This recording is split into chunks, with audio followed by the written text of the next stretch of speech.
Essa é a história de um muro. O Muro de Berlim. É a história de sua construção, dos métodos que uma ditadura usou para manter seus cidadãos cercados numa espécie de prisão. É uma história de fuga, de engenhosidade, de coragem e ousadia, sobre o que as pessoas podem fazer em busca de liberdade. E é a história de um importante símbolo da entrada do Ocidente na Guerra Fria. Eu sou um berlinense. Milhares tentaram passar por cima, por baixo, através ou ao redor, tentando se desviar da tecnologia cada vez maior e mais perigosa do muro. Mais de 1000 morreram tentando. Mas ok?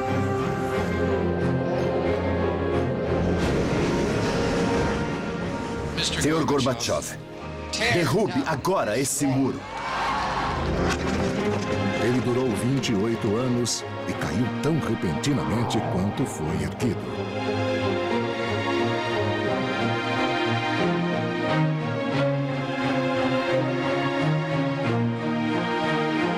Construção e queda do Muro de Berlim.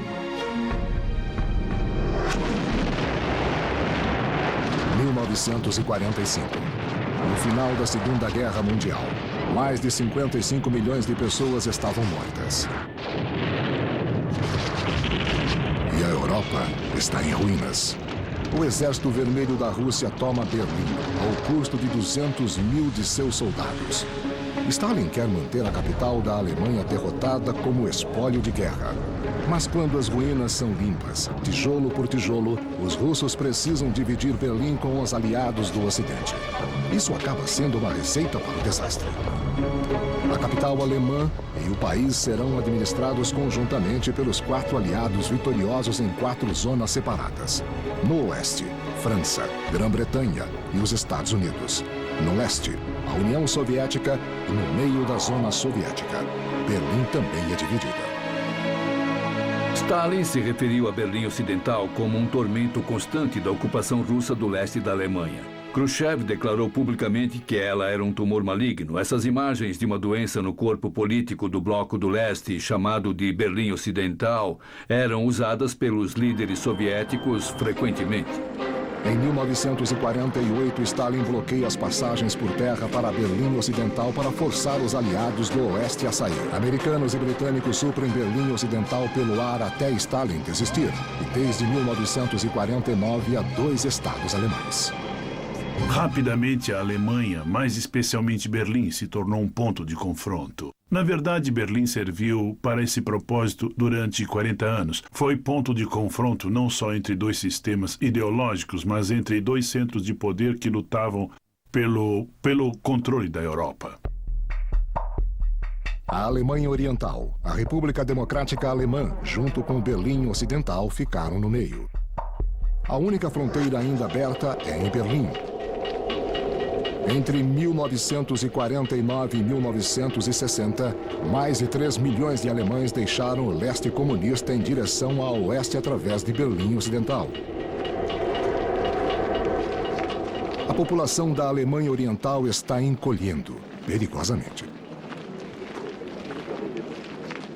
Em 1960, 200 mil pessoas fugiram. Até junho de 1961, mais 160 mil já tinham saído. Isso sugava o sangue do país. A frágil economia da Alemanha Oriental precisava de força de trabalho desesperadamente. Os comunistas tiveram medo de que a economia entrasse em colapso. Era cada vez mais urgente fazer alguma coisa que resolvesse o problema que Berlim Ocidental apresentava.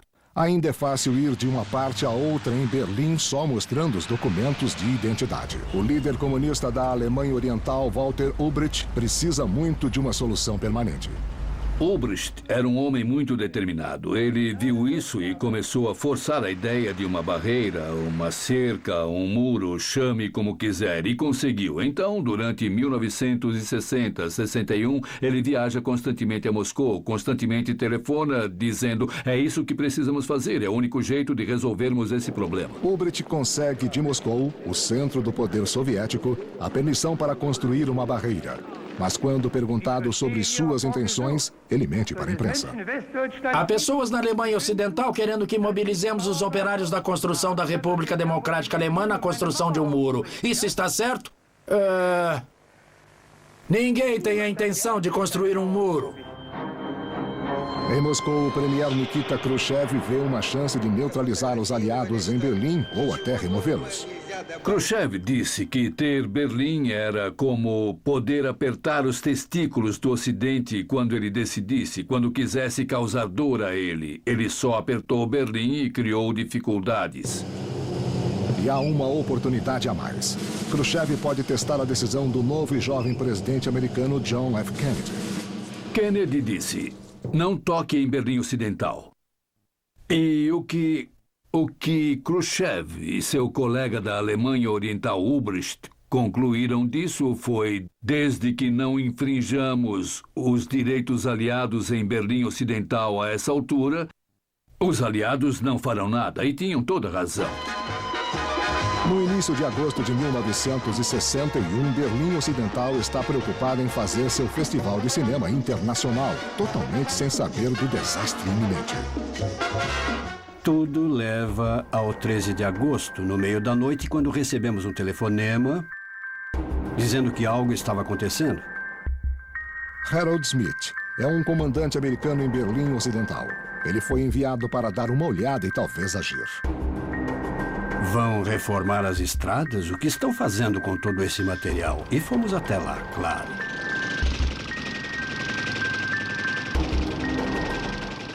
Nós fazíamos uma contagem. Todos aqueles tanques ao longo do muro iam derrubá-lo. Mas apenas um minuto antes disso, o telefone tocou e era o presidente Kennedy.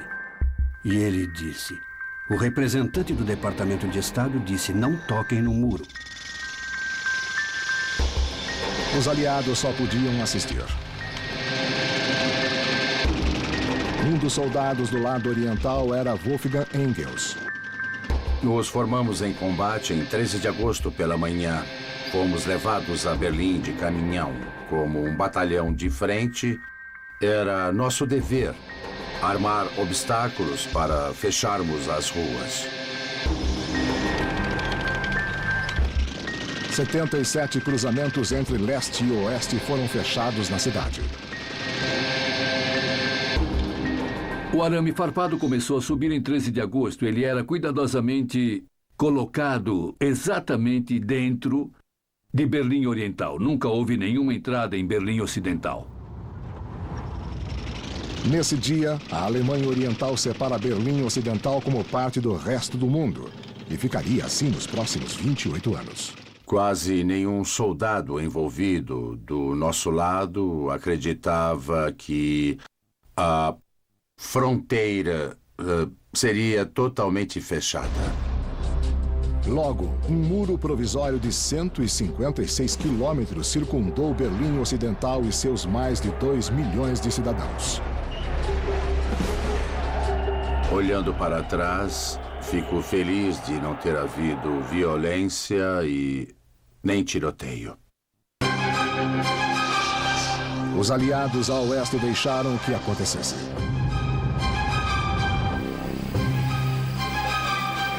Kennedy claramente tomou a decisão de que protestariam e se oporiam, mas não fariam guerra. Em algumas semanas, uma fronteira mais elaborada é construída em Berlim, tornando a fuga quase impossível. Torres de observação, um muro de 1,80 m com arame farpado no topo, obstáculos de concreto para bloquear veículos. Uma cerca mais atrás e entre eles uma faixa. Uma área livre para que atirassem. E aí começa a propaganda de guerra. Camaradas alemães com o uniforme da Volkspolizei. Vocês ficam aqui dia e noite em barreiras de tijolos. Vocês não são bobos. Já perceberam há muito tempo que as medidas de Ulbricht ameaçam a paz mundial. Milhares de amigos e famílias estão divididos. Os berlinenses estão desesperados. Mas os Estados Unidos não se preocupa tanto. Kennedy não estava insatisfeito com a construção do muro. Isso diluiu a crise. Ele disse, salvamos Berlim Ocidental. Então, o ponto de vista deles não era de que duas partes de Berlim foram separadas, mas de que tínhamos sido firmes. Tínhamos evitado consequências mais graves. Em 15 de agosto de 1961, Konrad Schumann agarra sua chance. Ele é o primeiro policial de fronteira a escapar para Berlim Ocidental. As imagens de seu salto para a liberdade circulam pelo mundo. Ele é um dos muitos que arriscaram suas vidas para escapar. A Alemanha Oriental fecha parques, pontes, casas, telhados e esgotos.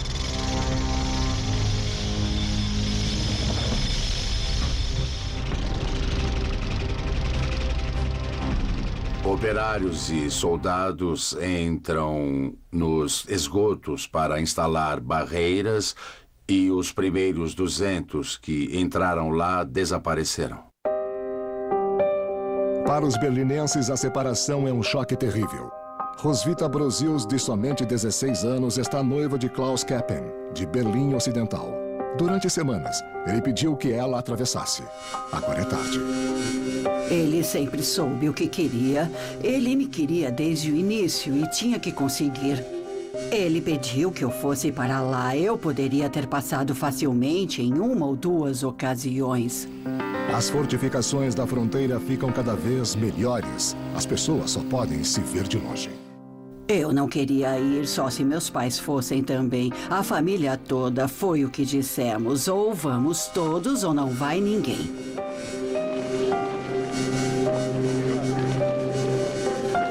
Foi decepcionante.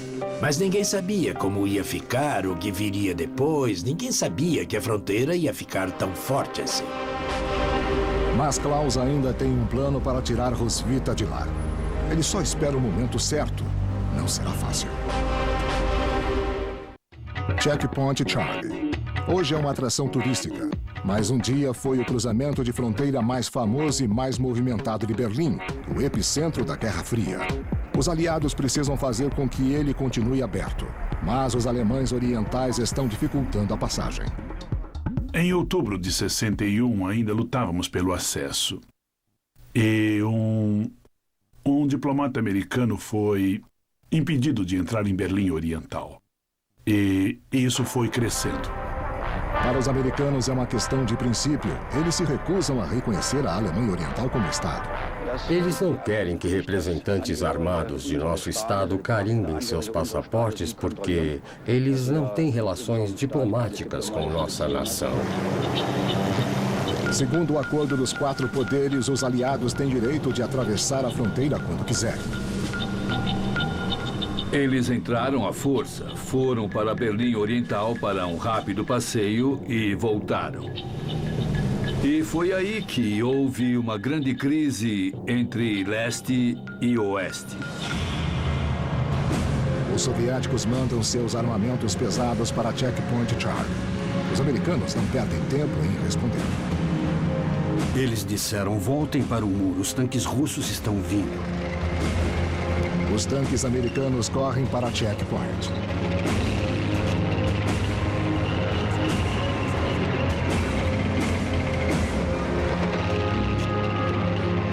Quando chegamos lá, eu era o tanque líder, então fiquei mais perto dos tanques russos uns 250 metros.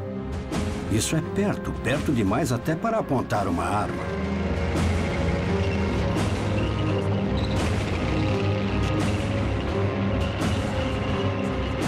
Esse foi o encontro de tanques em Checkpoint Charlie que aconteceu em outubro de 61. E, de novo, o presidente Kennedy estava no telefone falando com comandantes em campo. E eu acho que Khrushchev também estava. Eram tanques armados e prontos para disparar. E isso podia ter virado uma batalha facilmente. Harold Smith passa 12 horas na primeira fileira dessa disputa entre leste e oeste. Não tínhamos ordens para atirar. Eles não avançaram. Eu não sei quais seriam as ordens se eles começassem a avançar em direção ao muro. Mas soube que eles tinham ordens de atirar em nós se por acaso tentássemos atravessar o muro. Foi muito, muito tenso. E se alguém dispara por acidente? Meu maior medo era que alguém pudesse disparar acidentalmente. Se alguém atirasse, acho que seria o início da Terceira Guerra Mundial. Eles ficam frente a frente por 16 horas. A coisa foi toda resolvida calmamente nos bastidores, claro. Nem Khrushchev, nem Kennedy queriam uma guerra. Isso era basicamente Ulbricht fazendo joguinhos. Ele era a parte fraca que ficou forte porque todo mundo precisava que ele sobrevivesse. E Khrushchev, no final, o desautorizou dizendo, tá bom, chega de fazer joguinhos. Eles encontraram um jeito dos dois lados se livrarem. Os tanques recuaram. E foi nesse momento, 28 ou 29 de outubro de 61, que a crise de Berlim praticamente terminou. Mas o muro ainda separa milhares de pessoas. Como Klaus Keppen e sua noiva Roswitha. Klaus tem uma ideia para tirá-la do leste. Conversamos sobre isso e ela finalmente concordou em atravessar sem os pais. Então pensamos em como poderíamos fazer e tivemos a ideia de modificar um Fusca. Com seu passaporte da Alemanha Ocidental, Klaus tem direito de entrar em Berlim Oriental. Se o tanque de gasolina for removido, há espaço suficiente para uma pessoa.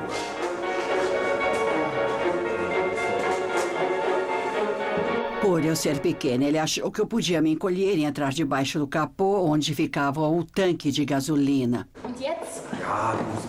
Um pequeno tanque de 4,5 litros vai ficar por cima dela. Rápido, rápido, vamos embora. Eu fiquei como um embrião no útero. Era apertado lá, mas eu não me importei. Eu era pequena e atlética. 10 de fevereiro. A estrada para a liberdade. Claro que era muito desconfortável. Mas seria uma viagem de apenas 15 minutos e depois mais 10 na fronteira. E se ela conseguisse isso, ficaria tudo bem. Desde que ninguém revistasse o carro.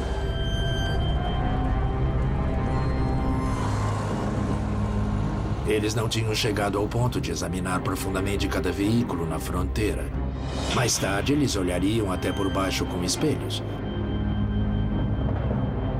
Enfiavam uma vara flexível nos tanques de gasolina para ver a profundidade do tanque e se realmente tinha gasolina nele, mas naquela época eles ainda não eram tão avançados.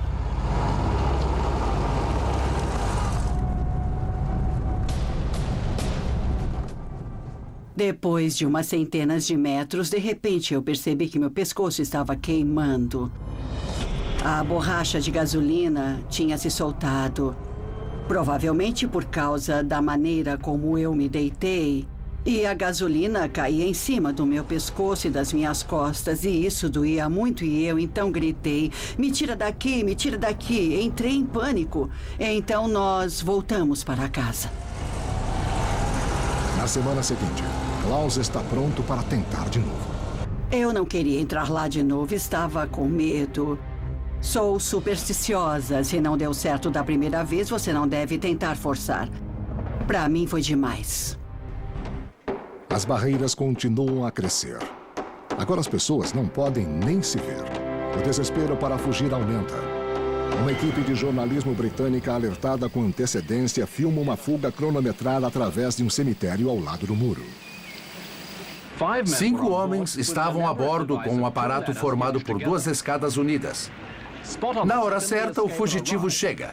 Stanislas Kofera, um matemático de 25 anos. Ingrid Palisch, de Munique, é noiva de Stanislas e o motivo de sua fuga. Naquela época, Quem fugia da Alemanha Oriental arriscava tudo o que tinha. Ele abriu mão de sua casa, seus amigos e estava arriscando sua vida. Uma pessoa desesperada assim está vivendo numa sociedade onde não vale a pena viver. Centenas são presos. – 17 de agosto de 1962. Peter Thatcher, de 18 anos, é baleado ao tentar escapar. Ele implora ajuda por quase 1 hora.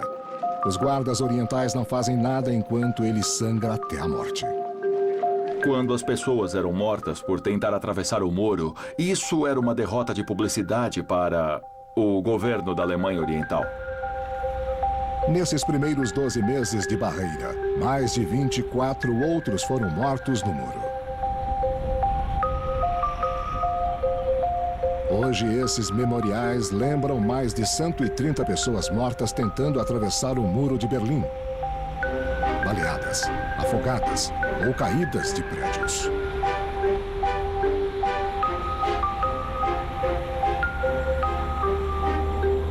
Os guardas de fronteira sempre tiveram ordens de atirar nos fugitivos, mas em setembro de 61, depois que o muro foi erguido, Erich Honecker disse: o muro na fronteira deve ser construído de maneira que haja uma área de tiro para que possamos aniquilar quem viola nossas fronteiras. Prédios próximos ao muro são demolidos para facilitar a localização de fugitivos. Não só em Berlim. Toda a fronteira entre os dois estados alemães está agora maciçamente reforçada para torná-la impenetrável como um muro em Berlim. Uma zona de morte é construída dividindo as duas nações alemãs. Essa aldeia dividida ao meio se chama Modrahut. As pessoas a conhecem como Pequena Berlim.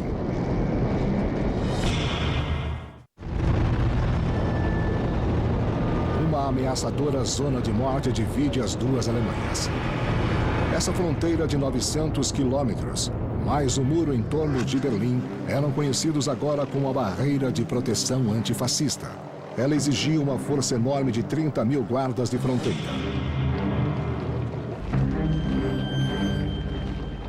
Eles tinham um treinamento especial e um programa rígido de doutrinação. Nossa principal tarefa é cortar provocações e cortar incidentes pela raiz, tudo em nome da paz. Então, no final de tudo, essa é uma tarefa profundamente humana que, com certeza, qualquer um pode fazer sem ficar com qualquer tipo de peso em sua consciência. É também uma tarefa tediosa, mas os guardas dos dois lados se acostumaram a ela. Se chama Guerra de Binóculos. E todo dia, a fronteira fica mais fechada. Março de 1962. Os irmãos Horst e Karl Miller, de 24 e 21 anos, estão desesperados para encontrar o irmão mais velho, Rudolf, em Berlim Ocidental. Com suas esposas e filhos, eles têm um plano engenhoso. Eles querem parar um trem do metrô que vai de um lado a outro de Berlim Ocidental. Ele precisa passar por baixo de Berlim Oriental no caminho. Mas não é tão simples. O único jeito é através de um poço do metrô. Eles inventam uma chave caseira que os permite entrar. Ah, foi terrível. O poço era íngreme e não sabíamos o que encontraríamos lá. Horst foi o primeiro a descer e ele tinha que ver o que havia lá. Eu tinha que verificar e se eu topasse com um policial, eu tinha que tirar ele do caminho. O poço está deserto.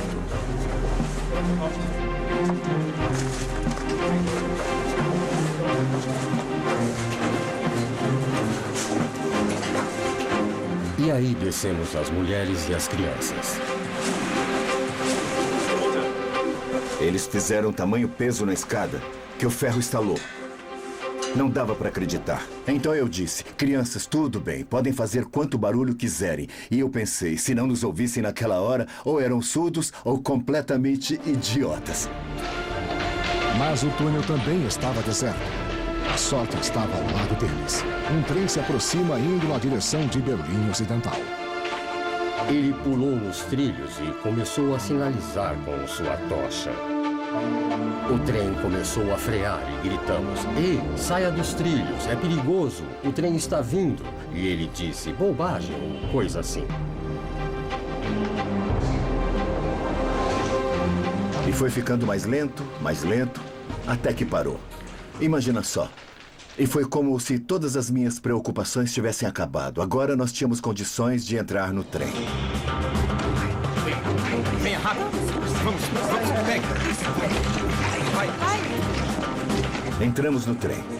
Já havia muita gente no vagão e eles sabiam exatamente o que estava acontecendo. 11 pessoas, inclusive crianças, estavam fugindo. Obrigada. Venha, eu te ajudo. Aconteceu tão rápido, os berlinenses ocidentais nos puxaram e nos puseram para sentar. Não juntos, mas um aqui e outro ali, todos separados. Mas eles ainda estão sob Berlim Oriental. Ah, terrível, terrível. Aqueles foram os piores minutos da minha vida. Não sabíamos o que ia acontecer. Ainda havia 5 estações antes que chegássemos ao lado ocidental. E o trem ia tão devagar nas estações e vimos a polícia nas plataformas. Terrível. Esperava que eles não percebessem nada e não parassem o trem.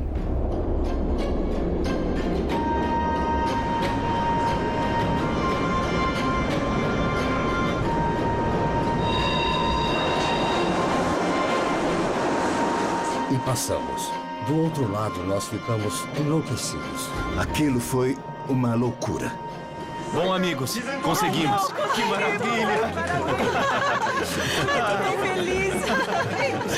Que bom! Todos no trem pularam e nos abraçaram. Foi incrível.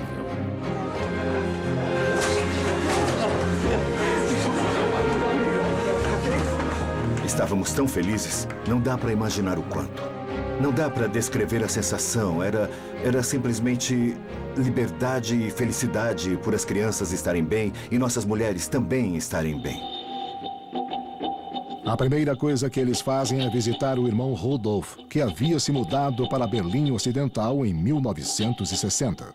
A campainha tocou no meu apartamento e meus irmãos estavam na porta. Ele ficou olhando e abriu um sorriso.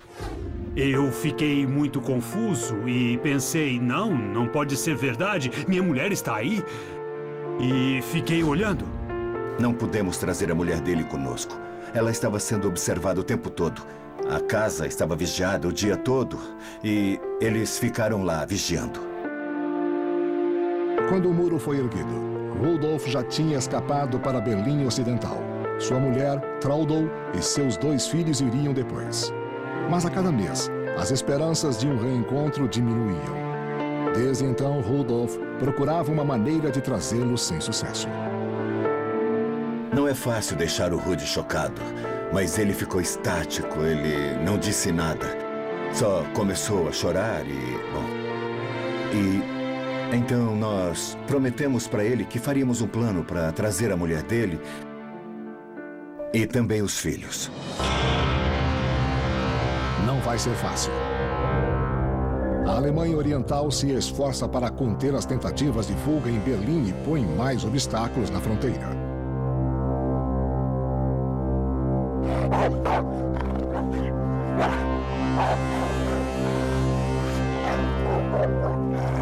E há também incentivos aos guardas. O membro do Comitê Central responsável pela segurança nos anos 60 era Erich Honecker.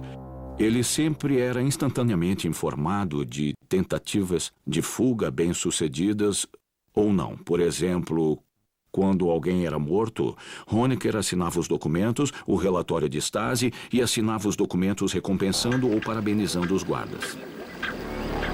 Mas essa não é uma fronteira nacional normal. Os guardas do lado ocidental também são alemães. E a polícia de fronteira da Alemanha Oriental é treinada para atirar nas pessoas de seu próprio lado. Foi um verdadeiro problema para o governo da Alemanha Oriental. Então, a doutrinação era pesada, a disciplina era dura. Quando você pensa nos jovens nas torres de vigilância, que constantemente eram obrigados a atirar em quem tentasse escapar, você tem que entender que são pessoas que falam a mesma língua, que cresceram nas mesmas cidades, que têm um passado em comum. Como podem esperar que eu dispare uma arma contra meu primo Gunther? Nós não queremos mais que isso continue assim. Em Berlim Ocidental, o Major Willy Brandt só pode oferecer palavras respeitosas. Nós queremos uma situação em que não haja mais tiros. Bem no meio de Berlim Oriental, há um soldado que também não quer mais tiros.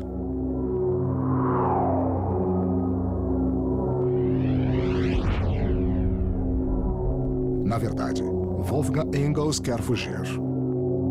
E ele tem um plano: passar com um veículo blindado através do muro. Eu entrei em contato com os soldados e tudo começou com uma conversa sobre carros. Eles estavam interessados em meu carro e eu estava interessado no blindado deles. Eles adoravam exibir ele para mim por dentro também. E conversando, eu aprendi a ligar o motor e fazer ele andar. Tudo que eu precisava para colocá-lo em movimento. Ele não exagerava com isso, só parecia fazer perguntas ao acaso. Como isso funciona? Me mostre aquilo. Não era de maneira que nos fizesse achar que ele queria dirigir. Não vimos isso. Ele era bem tranquilo com aquilo tudo. Os soldados e seus oficiais foram jantar e eu fiquei.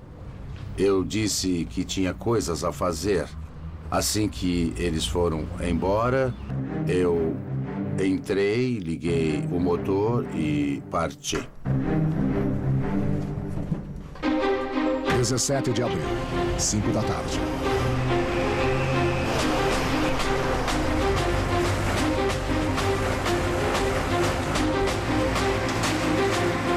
Eu passei direto pelo portão. Ele era fechado só com uma corrente. Segui para Treptow.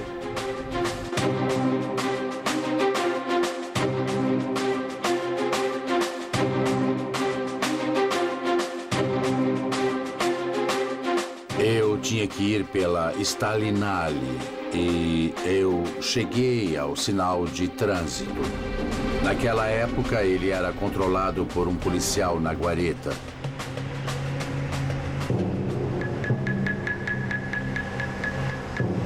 As Forças Armadas do Estado têm prioridade nas estradas.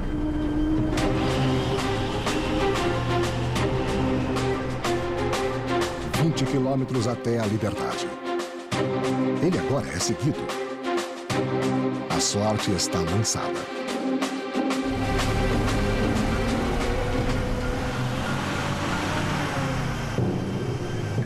Você não pode simplesmente atravessar o muro, parar e dizer: foi só um teste. Agora não tinha mais volta.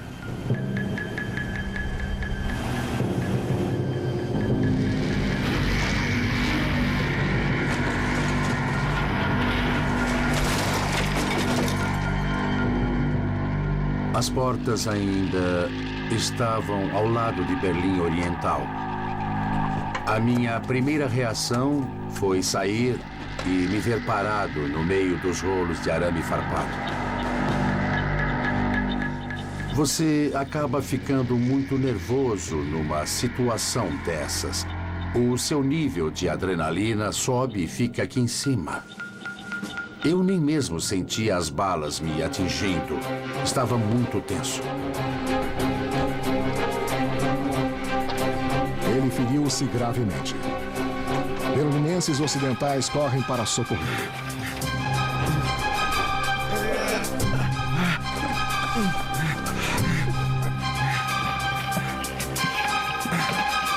Força, venha. Me ajude. Venha. Me ajude. Tá quase lá, vamos. Venha.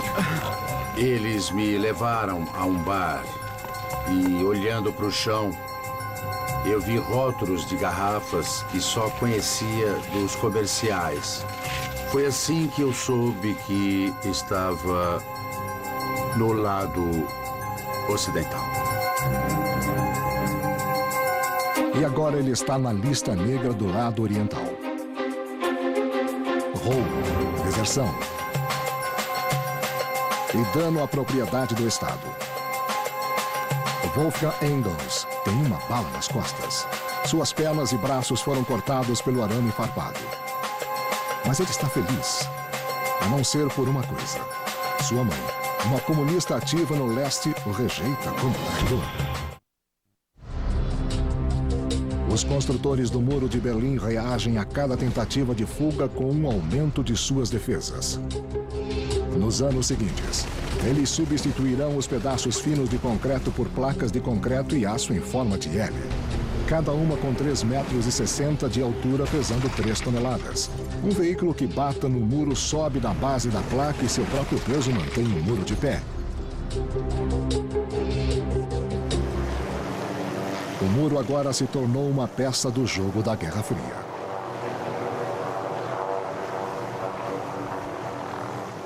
Foi um fator estabilizante da situação na Europa Central durante os anos 60, que permitiu que o medo da guerra que existia na Alemanha desde 45, quando ela havia sido dividida em oriental e ocidental, se dissipasse gradualmente. Em junho de 1963, John F. Kennedy finalmente visita Berlim Ocidental.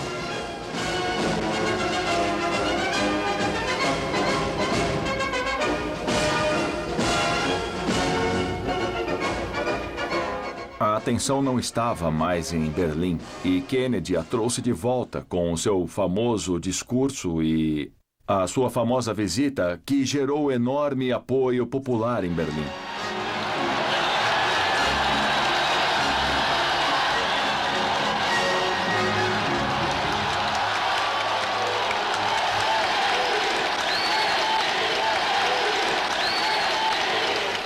Como homem livre, eu me orgulho das palavras Ich bin ein Berliner.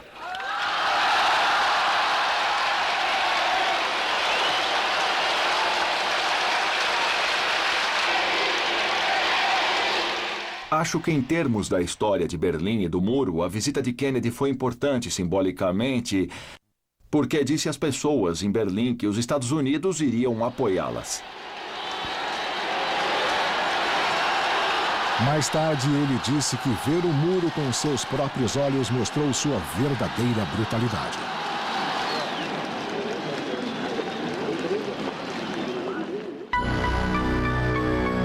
Essa brutalidade é cruelmente demonstrada meses antes no meio de Berlim.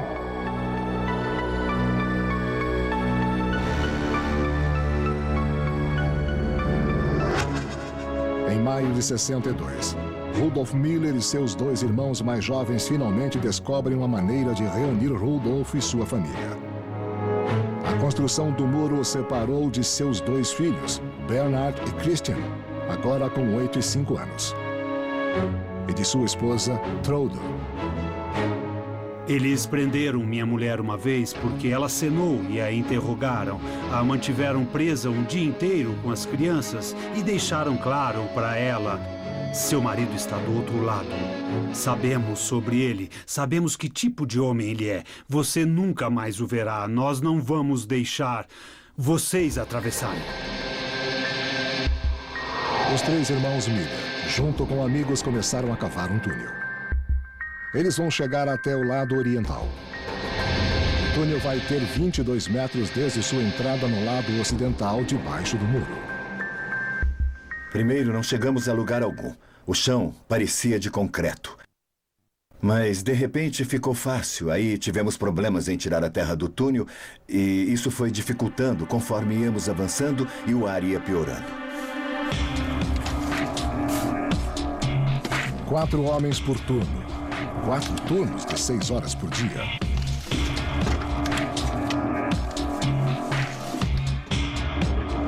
Eles começam a cavar dentro de um canteiro de obras a apenas 2,5 metros abaixo dos guardas de fronteira. Então precisam trabalhar em silêncio.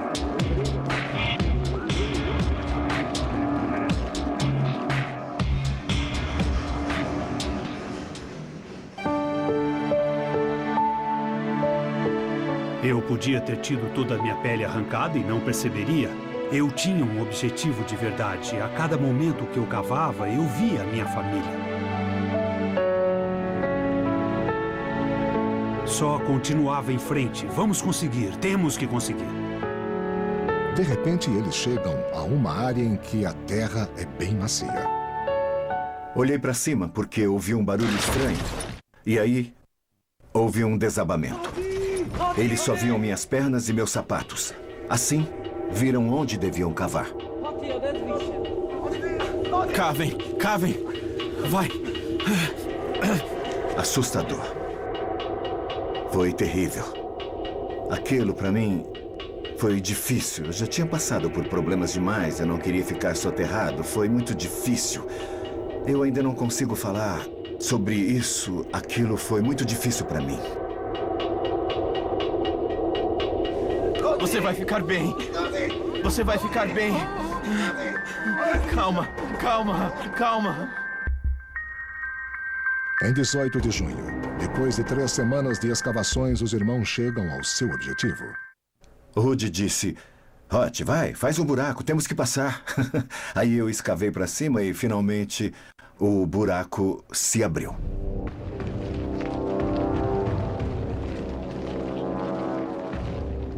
Havia um guarda-roupas por cima do buraco quando eu abri o caminho. Ele fez o maior barulho, mas nós conseguimos.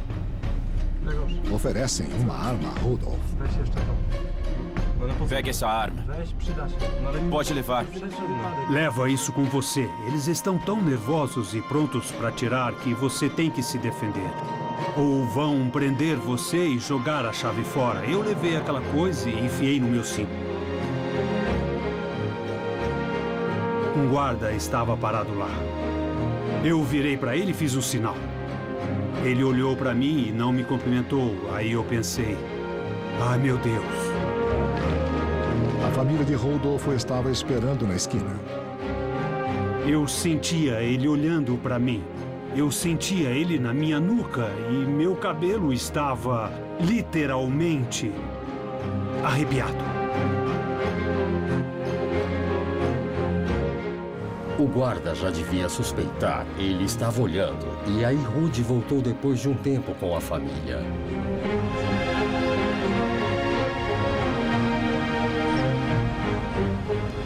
Eu disse a Traud, agora vocês dobram a esquina junto ao muro e continuam andando, aconteça o que acontecer. E enquanto eu dizia isso, o guarda estava vindo.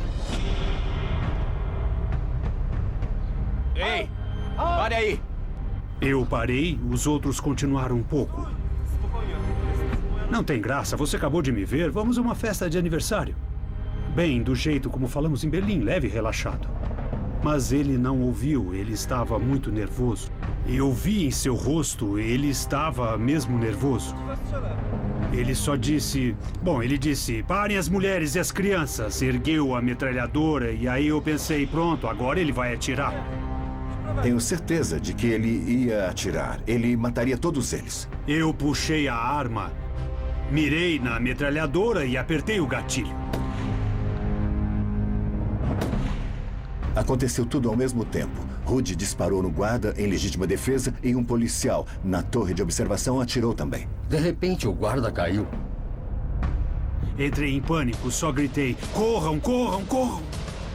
A família correu, as mulheres e as crianças. E o policial da torre mirava nas crianças.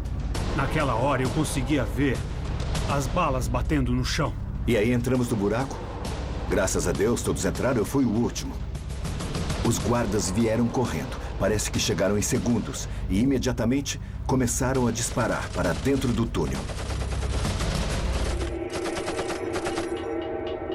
Os fugitivos tiveram sorte.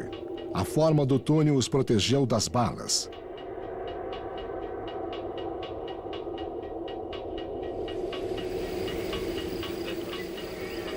Mas o guarda está morto.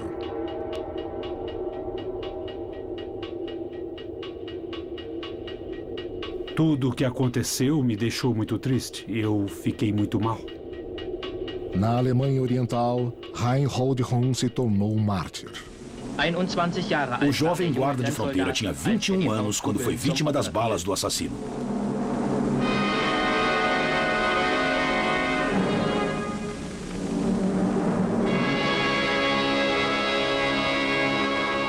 Tenho um sentimento constante de culpa.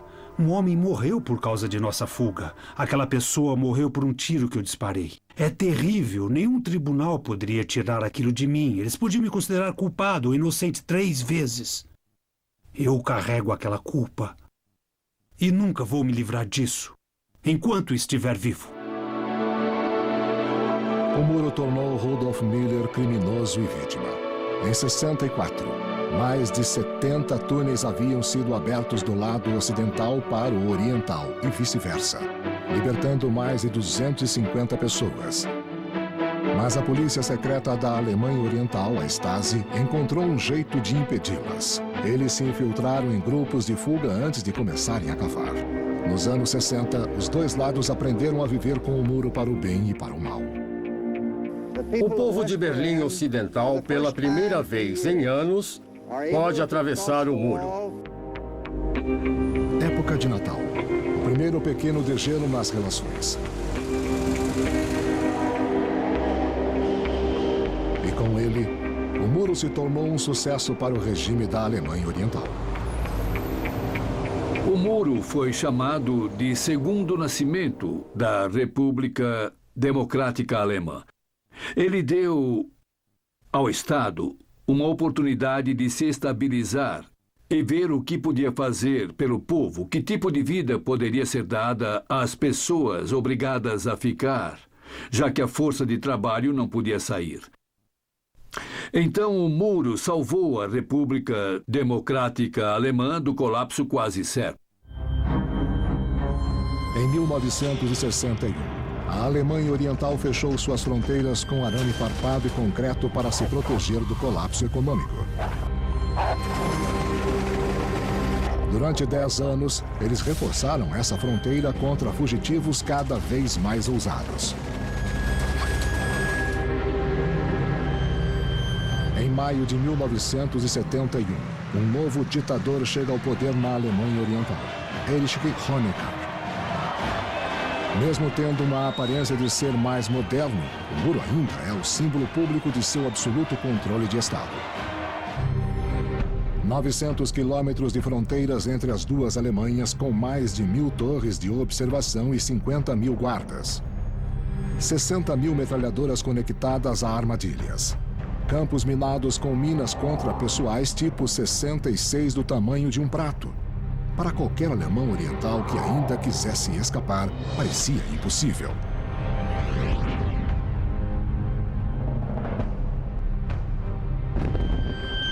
E a Guerra Fria está esquentando. Nos anos 70, a União Soviética posiciona mísseis nucleares na Alemanha Oriental. Os americanos planejam fazer o mesmo na Alemanha Ocidental. Poucos políticos na Alemanha Ocidental acham que a Alemanha vai se reunificar, pelo menos não nas próximas décadas. Na Alemanha Oriental, Honecker se beneficia da rivalidade entre as superpotências. E as coisas melhoraram na República Democrática Alemã. Ela se tornou a vitrine do mundo socialista, uma prova de que o consumismo funciona. Geladeiras, máquinas de lavar, televisores. Em outras palavras, o início de uma prosperidade modesta começou a ocorrer em meados dos anos 60. Com a população estabilizada, a parte instruída da população não saía mais da Alemanha Oriental. Você tinha uma situação em que as pessoas sentiam que a vida não era tão ruim. O regime também se sente seguro. Eles e o Estado estão muito bem protegidos. Todo jovem tem que servir no exército do povo. Eles encaram o inimigo ocidental e seu próprio povo que queira cruzar o muro. Ingo Beckett é um guarda de fronteira. Basicamente, quem tenta cruzar a fronteira está burlando uma lei, é um criminoso e tem que ser detido de todas as maneiras. Claro que ninguém disse que deveríamos atirar para matar, mas se o fizéssemos, tenho certeza de que eles aprovariam. O próprio Ingo é um criminoso porque quer escapar da Alemanha Oriental. 20 26 de maio de 1975. Ele vai escapar à noite com um amigo. Ingo serviu aqui. Ele conhece perfeitamente essa parte da fronteira. Não tenho nenhuma dúvida de que eles atirariam, mas antes disso é preciso mirar. Um Kalashnikov não tem precisão, mas faz 30 disparos. Você faz isso em 2 segundos. Befk conhece o local. Depois da área de fronteira vem a cerca com sua faixa da morte. E depois o rio Elba com seus barcos patrulha. É uma barreira incrível. Havia uma sensação de aventura. Eu queria muito ver o país de onde os Beatles vieram. Havia algo do outro lado do muro que era proibido. Nós só queríamos poder ir lá quando quiséssemos. Ele sabe que os guardas podem voltar a qualquer momento.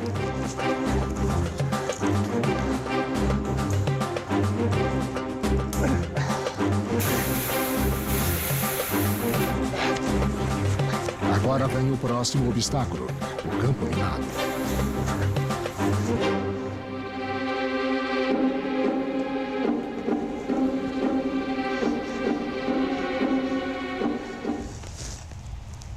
O único lugar onde eu tive medo de verdade foi no campo minado. Eu soube que se você pisasse numa mina, parte do seu pé era destruída. Talvez até o calcanhar, mas não a perna inteira. Nós fizemos um pequeno remo. Se nós acertássemos com ele e a mina explodisse, nós ficaríamos bem, mas depois teríamos que correr. Foi o único momento em que tive algum medo. Fora isso, foi legal, foi escuro e ninguém viu a gente. Próxima tarefa: encher seus colchões de ar nas margens do rio Elba.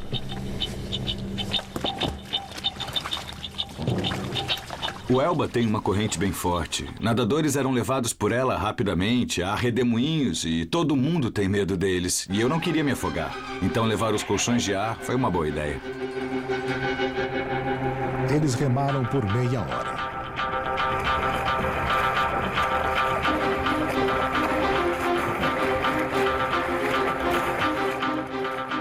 Primeiro, nós achamos que a outra margem do rio nunca chegaria. Estava escuro, remamos feito loucos e, de repente, chegamos.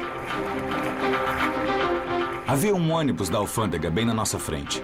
Nós dissemos, oi, e eles disseram, de onde é que vocês vieram? Não está um pouco frio para nadar? E respondemos, está sim, mas nós acabamos de fugir da República Democrática Alemã. Aí eles nos levaram para a guarita e nos deram uma bebida quente, comida, e nós tivemos sorte de tudo ter dado certo. A maior parte dos fugitivos é presa. Alguns são mortos. Ingo Befk é um dos poucos que conseguem atravessar o Elba. Da família Befk, Ingo deixou 2 irmãos para trás. Ele vai tentar tirá-los de lá. Para uma unidade de vigilância, uma fuga bem-sucedida é uma humilhação. Todo caso é investigado e o sistema é constantemente reforçado.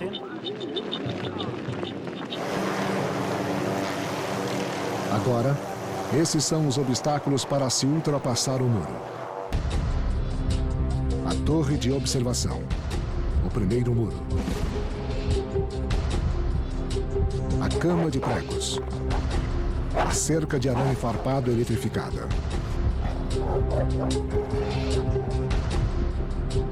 Cães. Fios com alarmes. E há uma armadilha para os guardas também. A areia mostrava as pegadas para o caso de você estar em sua torre de observação, ver alguém tentando cruzar e olhar para o outro lado, esperando que ninguém note e que a pessoa atravesse em segurança. Isso não podia acontecer, porque quando alguém escapa, há um grande inquérito. Eles verão as pegadas na areia próxima à sua torre de observação e vão saber exatamente o que aconteceu. E então você vai estar perdido. O Estado alemão oriental é forte. Erich forçou seu povo a respeitá-lo. Agora ele quer que o mundo reconheça seu Estado. Por um lado, eles buscavam respeitabilidade e queriam ser vistos como um Estado que funcionava, que estava em pé de igualdade com outros Estados, mas ao mesmo tempo não queriam permitir aos seus próprios cidadãos as liberdades que os membros da comunidade internacional permitiam. Desarmamento é a palavra mágica. Nos anos 70, há uma série de importantes acordos internacionais. Tudo está bem quando acaba bem. Enfim, o regime ganhou o reconhecimento do mundo em troca de permitir um pouco mais de liberdade aos seus cidadãos. Teoricamente, eles agora podiam ter liberdade de movimento, liberdade para escolher onde trabalhariam e liberdade de expressão. Os governos comunistas frequentemente assinavam manifestos e acordos internacionais, mas não permitiam que fossem cumpridos em seu próprio solo. Ao invés disso, construíram um muro ainda mais alto.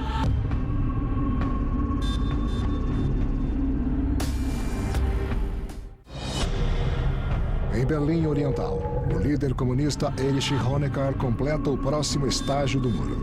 Maior, mais largo e mais assustador. Porque 1000 pessoas ainda escapam todos os anos. O muro foi construído para ser permanente, intimidador e mortal. Placas de concreto em formato de L pesando 3 toneladas com um cilindro de concreto impossível de se escalar em seu topo. A maioria das pessoas desistiu de pensar em fugir, mas não todas. Eu não podia viajar para onde eu quisesse. Não podia falar do que gostava.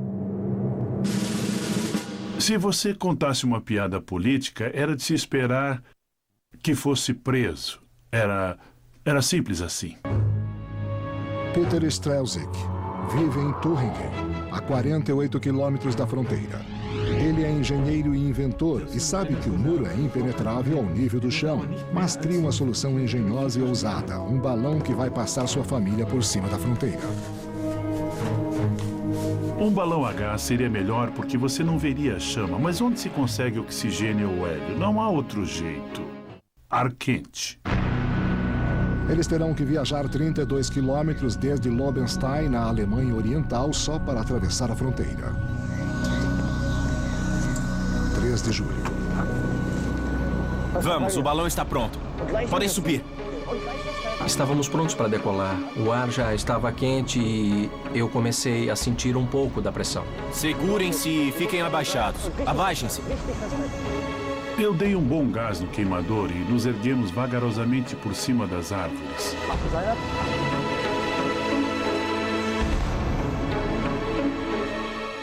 Eu queria ir o mais alto possível, porque tinha medo que eles atirassem em nós.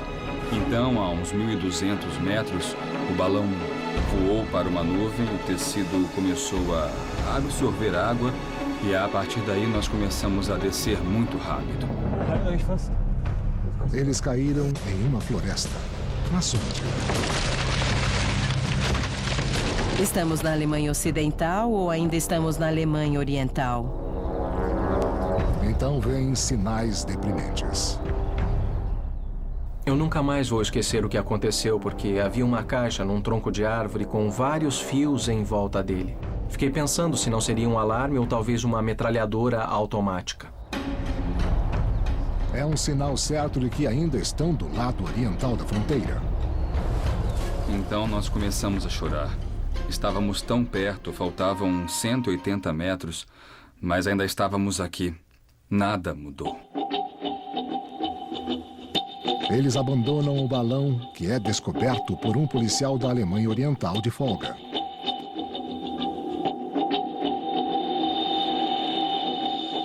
Eu estava procurando cogumelos e vi o balão pendurado lá, mas eu não disse nada, porque eles perguntariam o que estava fazendo lá. Você não tem o que fazer lá. Então eu procurei ficar quieto para que eles não me percebessem. Eles não me parabenizariam, iriam me dar uma surra. 17 dias depois, a Stasi encontra o balão. O policial local Egon Matiasik dessa vez é chamado para vigiar o local. Dei uma boa olhada no balão.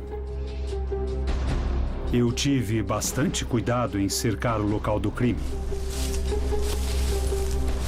Deixei meu álbum de fotografias para trás, mas voltei para buscar. E na pressa esqueci meus remédios. O que é isso?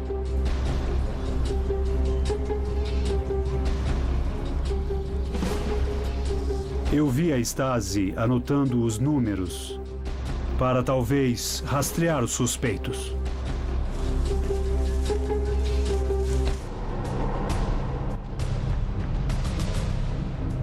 Se eu tivesse denunciado antes, eles teriam começado a buscar mais cedo. Umas 2 semanas haviam passado. A Stasi pede informações em um jornal. O quartel da polícia secreta da Stasi em Berlim. As informações circulam aqui dentro, mas nunca saem. Tentativas de fuga são más notícias. Milhares de pessoas trabalham aqui para impedi-las. Cortamos isso pela raiz, mas não queremos mais pessoas sendo baleadas ao atravessar o muro. O que nós queremos é que elas nunca cheguem ao muro. Então há uma grande expansão da Stasi para que se torne, talvez, a polícia secreta mais numerosa por população. E, de certo modo, de maneira terrível, a mais bem-sucedida polícia secreta da história. Eles mantêm relatórios secretos de cada tentativa de fuga, cada declaração contra o governo, cada mínimo detalhe. Enquanto isso, a Stasi segue as evidências. Um tecido do balão, remédios. Uma chave inglesa. É só uma questão de tempo até que a trilha leve aos Streisig. Quando um carro passava lá fora, espero que não seja um carro da polícia. Foi um período assustador. Mas eles estão determinados a construir um novo balão o mais rápido possível. E outra família, os Wetzel. Junto, agora serão 4 adultos e 4 crianças. Tem que ser maior. Nós somos mais 4 agora.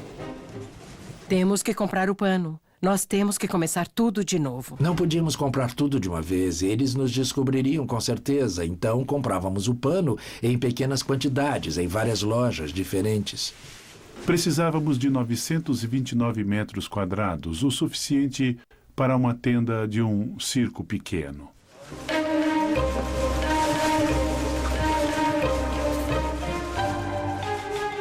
Ele começou costurando em nossa cama dia e noite, costurava até dormindo. Eles costuraram em todos os minutos de folga durante 6 semanas. –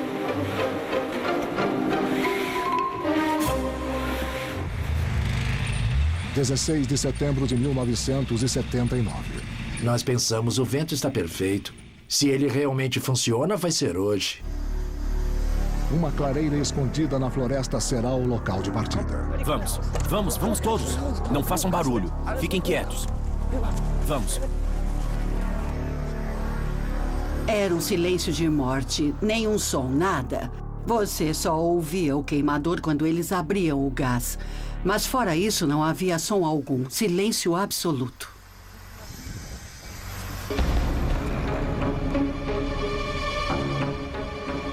Pouco depois da partida, eles foram localizados pelos guardas no posto de controle.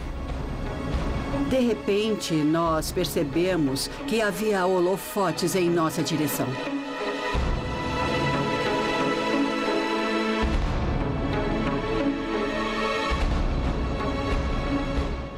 Eles tiveram a oportunidade perfeita para atirar. E um dos guardas no posto de controle queria receber a ordem para atirar. Ele ligou para Berlim e deram a ordem a ele, mas aí o balão já tinha ido embora.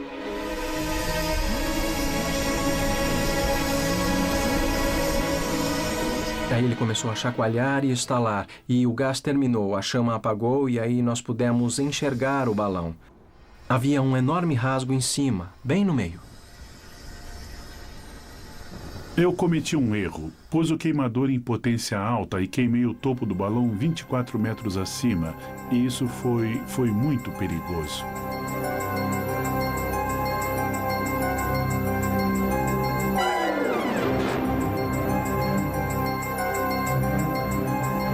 Daquele momento em diante, só caímos. Não pudemos mais aquecer o ar. Por sorte, o balão era um pouco maior do que o necessário. Exatamente por isso funcionou um pouco como paraquedas, e isso reduziu o impacto.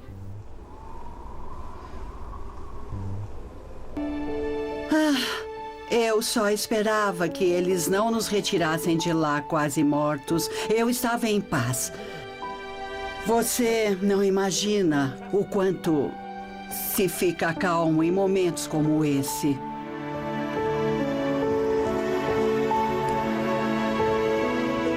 Dei uma olhada em volta com a tocha e vi as copas dos pinheiros vindo em nossa direção e depois ouvi estalos.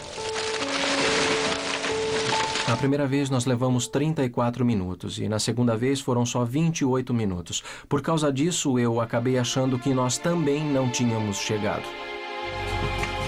Não saiam daqui, eu acho que chegamos. Vamos dar uma olhada. Vamos. Nós fomos até a estrada e paramos um carro. Saíram 2 policiais dele. A primeira pergunta que conseguimos fazer foi: vocês podem nos dizer se estamos no lado ocidental? Ele disse onde mais estariam. Eles também estavam surpresos. No final percebemos que tínhamos conseguido. Então, é claro, nós corremos feito loucos, nos abraçando e nos beijando. Foi uma grande comemoração. Tudo que a Stasi pode fazer é registrar e reconstruir o crime. Registrem tudo. Precisamos de todos os detalhes.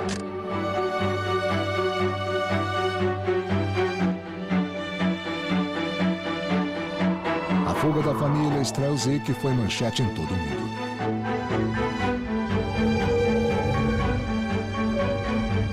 Eu acredito que a liberdade é o bem mais precioso que um ser humano pode ter. Mas quem sabe disso são as pessoas que sabem como é viver sem ela. Se você cresceu livre e não sabe o que significa isso, acha que é sempre assim.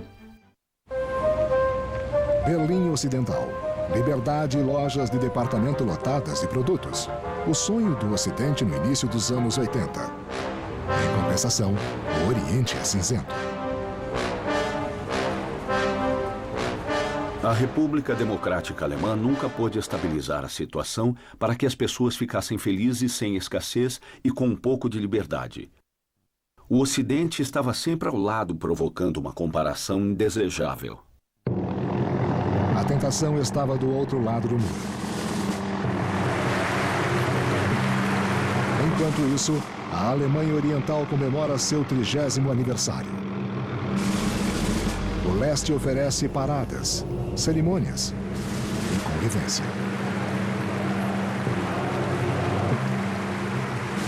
A maioria não queria arriscar a vida só para chegar ao lado ocidental. A maioria pensava: lá pode ser melhor, mas eu vivo aqui. Podemos ter problemas na vida, mas talvez melhoremos vivendo aqui.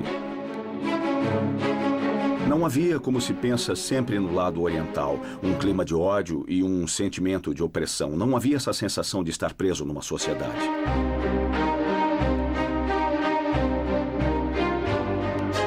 Mas havia uma coisa que eles odiavam. A maioria das pessoas sabia bem que os alemães ocidentais tinham se tornado grandes viajantes. E eles se sentiam mal por só poder ter talvez uma semana no Lago Balaton, na Hungria, ou talvez uma viagem à Praga. Construir e vigiar o muro arranca uma boa parte do produto interno bruto da Alemanha. Uma fortuna que Honecker não tinha mais nos anos 80.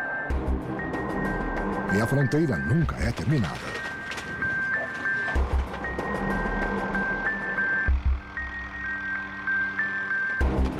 O muro foi uma grande imposição a um país que frequentemente tinha dificuldades financeiras.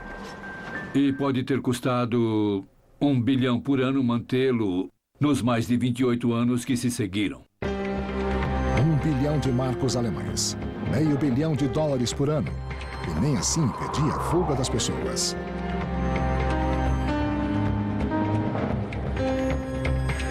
Pessoas com ideias malucas como Holger Bethke.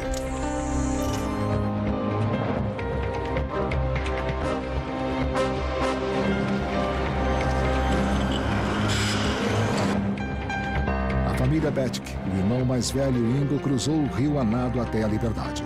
8 anos depois, seu irmão mais novo, Holger, quis encontrá-lo no lado ocidental. Levamos um kit de manutenção e vestimos macacões. Depois pusemos uma régua no arco para que parecesse uma trena e então enrolamos cabos de aço como se estivéssemos indo trabalhar naquele prédio. Se alguém nos visse na escada, a caminho do sótão, diríamos: nós trabalhamos aqui.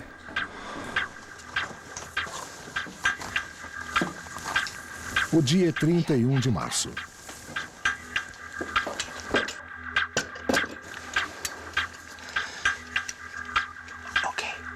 Holger vai atirar enquanto seu irmão Ingo espera pegar a flecha e a corda no lado ocidental.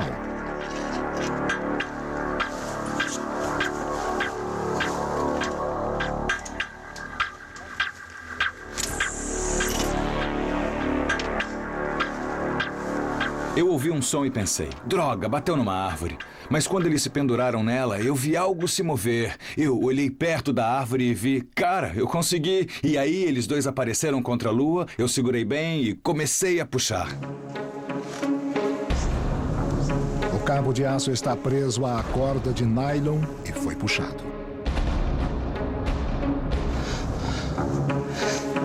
A ideia era amarrar no carro e esticar bem, para que pudéssemos ter mais força para puxar.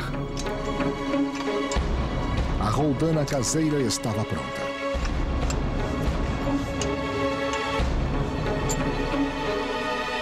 Eu não sei se eu olhei para baixo. Devia estar tão envolvido que eu acho que eu só olhei para frente. Você tem que chegar. Você tem que chegar.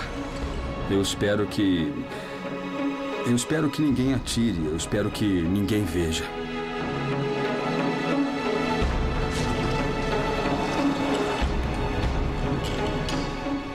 Faltando uns 3 metros para Berlim Ocidental, eu tive que parar.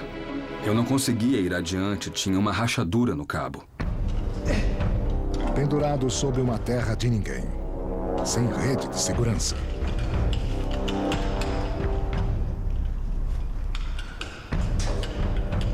A faixa da fronteira era incrivelmente iluminada. Eles tinham lâmpadas de arco a cada 10, 15 metros apontando para baixo. Então, se você olhasse de uma torre de observação, veria uma luz branca brilhante. Depois dela, talvez não visse nada. É claro que esperávamos que essas luzes fortes da fronteira ajudassem um pouco, porque estávamos acima delas. Então, não nos veriam de cara. Nessa hora, eu vi o meu amigo vindo atrás de mim. Finalmente, nós passamos pro lado ocidental.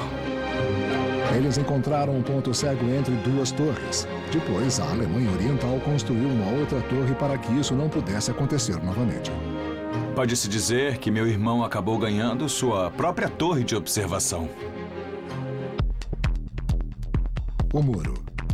Para alguns artistas, essa é a maior tela do mundo. A galeria do lado oriental, vista do lado ocidental.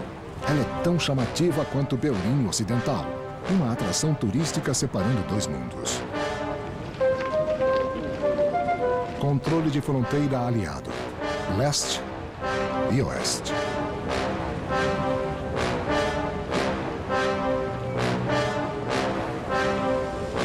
Erich Honecker ainda fala por sua república. Todo mundo tem seu lugar na República Democrática Alemã, independente de seu ponto de vista político ou religioso. As prisões estão cheias de críticos que pensam diferente do regime.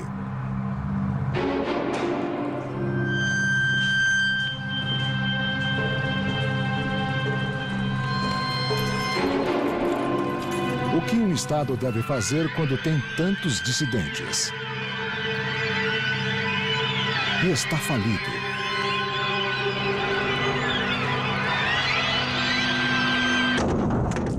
Então, feche um acordo com os alemães ocidentais para vender os dissidentes. Em outras palavras, põe toda essa gente na cadeia e depois faz um acordo para poder trocá-los pelos preciosos marcos ocidentais. A Alemanha Ocidental compra a liberdade das pessoas por até $50.000 cada. A venda de 35.000 dissidentes ajuda a Alemanha Oriental a fugir da falência. E há os empréstimos enormes do lado ocidental. Mas com uma condição: as armadilhas da fronteira precisam sair de lá. Isso não é um problema para Honecker. Ele não pensa no passado, ele pensa no futuro. E, na verdade, nos anos 80, eles planejavam um muro de alta tecnologia, que seria essencialmente tecnologia informática àquela altura. Tanto era que planejavam um muro de alta tecnologia que envolveria relativamente pouca intervenção humana. As pessoas não poderiam chegar perto sem serem captadas pelos vários sensores e câmeras. Esse era o Muro 2000 de Erich Honecker. Infravermelho, laser e detectores de movimento disparariam alarmes quando percebessem um fugitivo. Câmeras automáticas, holofotes em movimento e sprays químicos os impediriam. Ladeada por arbustos, a realidade perigosa seria camuflada para parecer boa. 1985. No Kremlin, um novo ditador comunista, Mikhail Gorbachev, começa falando em paz. O presidente americano Ronald Reagan está determinado a retomar a iniciativa. Ele vem a Berlim em julho de 87. Só essa imagem, que foi reproduzida bilhões de vezes dele parado ali na frente do portão de Brandemburgo, foi o maior efeito dramático que se podia pensar. Então alcançamos nossos objetivos com esse discurso. Senhor Gorbachev, derrube agora esse muro. Reagan foi o primeiro presidente em muito tempo que não via a Guerra Fria durando para sempre. Ele, ao menos, tinha a esperança de que fosse temporária, de que se a União Soviética cedesse, a Guerra Fria acabaria e os Estados Unidos a venceriam. Nesse degelo entre leste e oeste, Honecker visita seu oponente na Alemanha Ocidental, Helmut Kohl, o grande reconhecimento ao irmão menor. Respeitamos as fronteiras existentes, mas queremos superar essa divisão num caminho para o entendimento pacífico e a liberdade. Talvez só palavras. Erich Honecker tentou manter um controle rígido das coisas porque sabia que não poderia relaxar. Assim que relaxasse, a Alemanha Oriental acabaria. Ela simplesmente derreteria. A família Bethke tenta novamente. O último dos três irmãos ainda está no leste. Egbert, em 1989, Ingo e Holger queriam voar por cima do muro para buscar Egbert usando 2 aviões em apenas 30 minutos. Primeiro nós compramos um ultraleve e aí aprendemos a voar sozinhos. Nós tivemos todo tipo de dificuldades. Eu acho que nós destruímos 3 propulsores, mandamos alguns motores para o lixo e também quebramos uma asa. Nós aprendemos na marra. Mesmo se continuassem aumentando o muro e ele fosse ainda mais alto, sempre haveria gente tentando ultrapassá-lo. Um avião vai aterrissar no Parque Treptow, em Berlim Oriental, e buscar o irmão deles, Egbert, enquanto o outro patrulha o céu acima. O irmão aprovou. Achei a ideia fantástica. Voar por cima do muro, aterrissar e voar de volta. Parecia uma ótima ideia. Eu gostei. Eles pensaram em tudo. Pusemos estrelas vermelhas debaixo das asas e outras atrás. Esperávamos que isso nos desse a vantagem da surpresa contra os guardas de fronteiras. Eles sabem que os guardas de fronteiras não podem atirar em alvos aéreos sem permissão. Então nós pensamos, um guarda de fronteira nos vê às 4 da manhã. Aí ele liga para o comandante dele e o tira da cama. Esse comandante liga para o comandante do batalhão e ele liga para os russos. E isso leva uma vida. E até alguém perceber e ligar de volta, já estaremos longe. 26 de maio de 1989, um campo de esportes de Berlim Ocidental.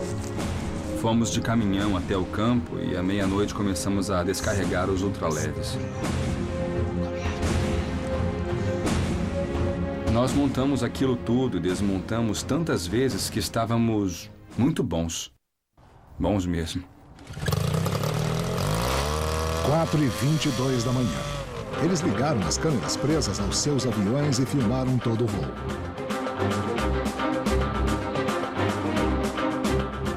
Estávamos muito nervosos, mas assim que decolamos, isso melhorou. Mas foi estressante. Eu tentei erguer o meu visor porque eu não via nada, estava completamente escuro. Eles ligaram ao rádio para tentar entrar em contato com Egbert. Assim que decolamos, começamos a perguntar no ar: "Você está aí? Egbert, você está aí?"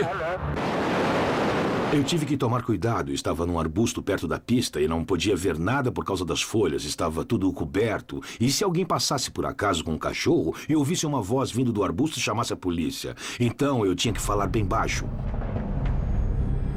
Ingo, está me ouvindo? De repente, eu ouvi a voz dele entrecortada. Estou aqui, sim, e pensamos, graças a Deus, ele está lá. Estamos a caminho. Tá, eu estou bem. Eles souberam que eu estava ali e eu soube que eles vinham, mas eu só soube deles quando eles já estavam no ar. Claro que estamos indo. Estou vendo o muro na minha frente. Câmbio. Tá bom, eu espero. O encontro seria no Parque Treptow, em Berlim Oriental. Então, eles enxergam algo grande no caminho. Ficamos surpresos em ver que havia um circo no parque. Devia ter sido montado no fim de semana. O campo era grande o bastante para aterrissarmos mesmo com aquele circo russo montado lá. Nós tínhamos que conseguir.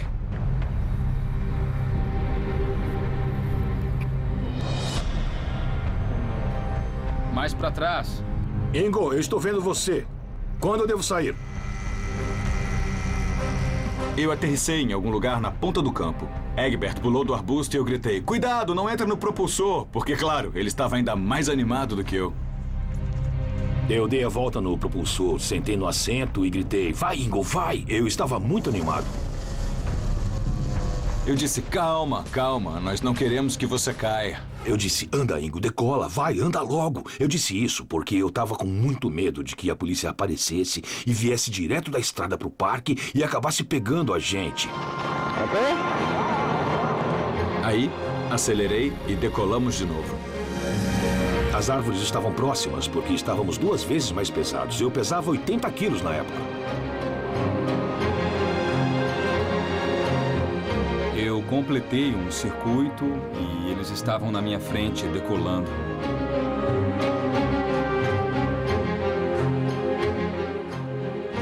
Assim que nós decolamos, eu pensei nos meus amigos, meus parentes, e eu fiquei um pouco triste. Eu estava incrivelmente feliz. Quando chegamos a alguns metros do chão, estávamos voando para a liberdade. Mas também eu senti tristeza, porque naquela época eu ainda acreditava que nunca mais veria os meus amigos ou parentes. 3 irmãos reunidos no céu por cima de Berlim. Pensei, conseguimos. Nada pode dar errado. Egbert está a bordo. Eu não estava com medo de cair ou que alguém atirasse em nós. Vimos os guardas da fronteira embaixo e vimos que eles olhavam para nós. Eles olhavam para cima, avisando aos outros. Mas o que podiam fazer? Éramos russos.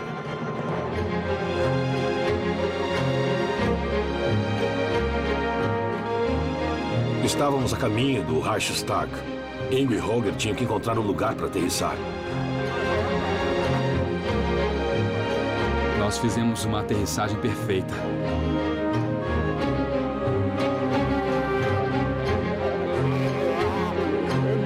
Conseguimos! Aterrissamos! Eu estava tão feliz e animado que literalmente caí de joelhos e beijei o chão e disse, graças a Deus deu certo, conseguimos! Foi demais. Eu estava feliz. 7 de outubro, aniversário de 40 anos da Alemanha Oriental. No entendimento do chefe do Estado comunista Erich Honecker, o país vai existir para sempre. Mas o premier soviético Mikhail Gorbachev tem ideias diferentes de reformas. As pessoas gritavam, Gorby, ajude-nos. E foi exatamente nesse ponto, eu acho, que a panela de pressão dentro da Alemanha Oriental encontrou um movimento de reforma dentro do Partido Comunista. E esse ponto decisivo chegou quando, de repente, ficou muito claro que as baionetas russas não poderiam salvar Honecker. Asseguramos aos nossos amigos, em todo o mundo, que o regime socialista em solo alemão, na terra de Marx e de Engels, está erguido sob bases indestrutíveis. Honecker era profundamente resistente a mudanças. Não se interessava em abrir concessões e achava que o regime era sólido. Ele vivia cada vez mais num mundo de fantasia. Em toda a parte do leste europeu, na Polônia, na Tchecoslováquia e na Hungria, as fronteiras estão se abrindo. A cerca elétrica entre a Hungria e a Áustria foi desmontada. De repente, os alemães orientais têm uma saída segura.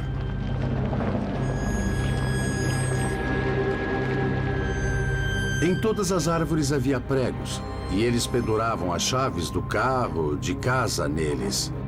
Deixaram tudo para trás. Eu vivo numa casa que tem de tudo. Não posso imaginar sair andando e deixar tudo. E foi isso que eles fizeram. Queriam ir embora a esse ponto. O correspondente da rede CBS, Alan Pizzey, na embaixada da Alemanha Ocidental em Praga, onde centenas e depois milhares de alemães orientais pediram refúgio. Fiquem calmos. Vamos atender a todos. Finalmente souberam que a Alemanha Ocidental concordou em aceitá-los.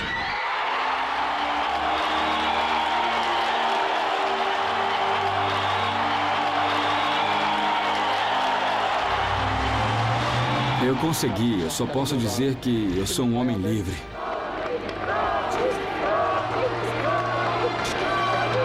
O premier soviético Mikhail Gorbachev se recusa a proteger a Alemanha Oriental.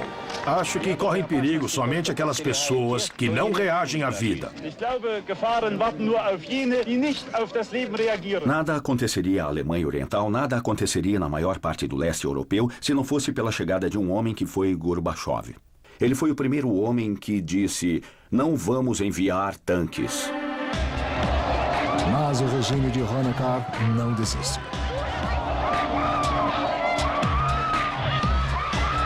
Estamos protestando pacificamente. Não queremos nada de ruim.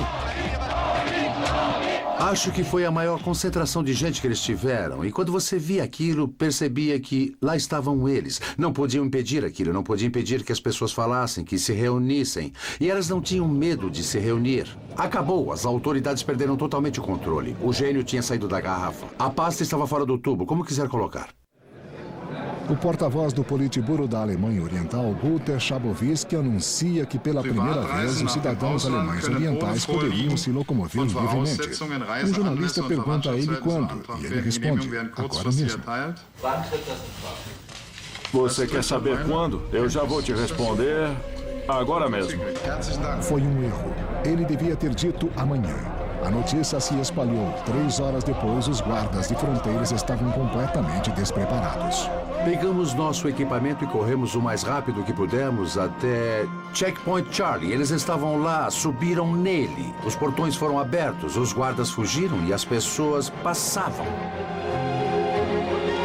Foi uma festa gigantesca nas ruas. Os carros passavam. E todos os carros Trabants velhos atravessavam, e os alemães ocidentais gritavam, e as pessoas se abraçavam. Foi um momento incrível.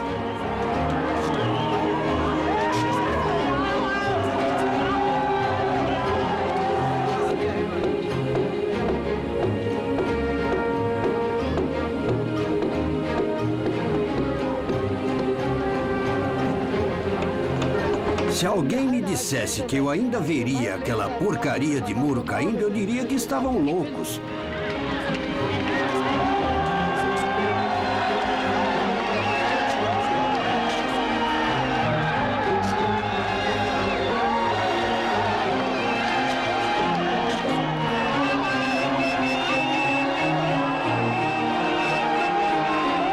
Mas nem todos estão felizes. As pessoas estão falando em reunificação. Eu sou totalmente contra. Eu tenho certeza de que há muitas coisas boas lá, mas tem muita porcaria também. E eu acho que ela devia ficar por lá.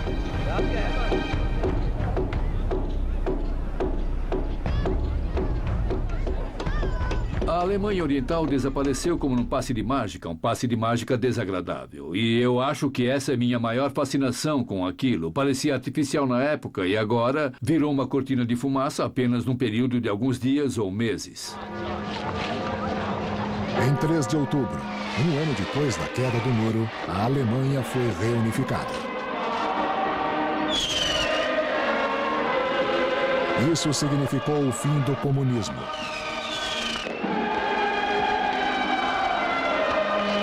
Durante os 28 anos em que o muro existiu, pelo menos 40 mil pessoas escaparam pela fronteira para o Ocidente. 75 mil foram acusadas de tentar. Mais de 1.300 morreram, ao menos 136 somente em Berlim. Mas o leste acobertou muitas mortes. Portanto, o total exato ainda não é conhecido.